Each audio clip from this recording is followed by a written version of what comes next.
We tried Ilocos Empanada. But before that, what's up guys? For today's video ay kakain kami ng empanada. So bago kami pumunta sa stall ng nagtitinda ng empanada, pumunta muna kami sa 7-Eleven kasi may bibilan kaming drinks. So ayun.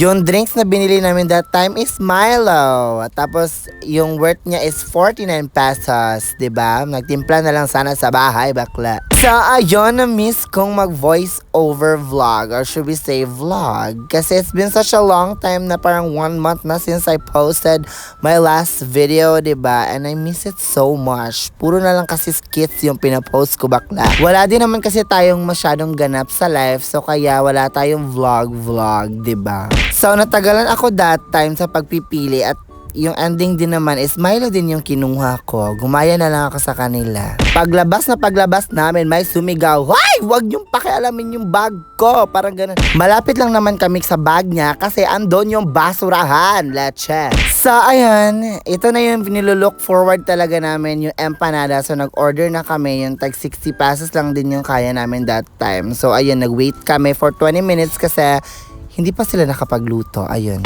Cravings din namin kasi to parang 1 week na. Wala lang talaga kaming pera that time. Ngayon, nakapaglaan kami ng pera. So, ayun, kumain na talaga kami ng empanada talaga. At masasabi ko talagang sobrang sarap ng empanada nila, te. Diyos ko, babalikan mo talaga. So, ito yung menu nila. So, ayun, may regular, special, and all meat. But doon kami sa regular kasi yun lang din yung kaya ng budget namin that time. Siguro next time, pag may budget na talaga, doon na talaga tayo sa all meat, 'di ba? Pagkabigay talaga ng empanada, te. Sabi ko like, ayan na siya!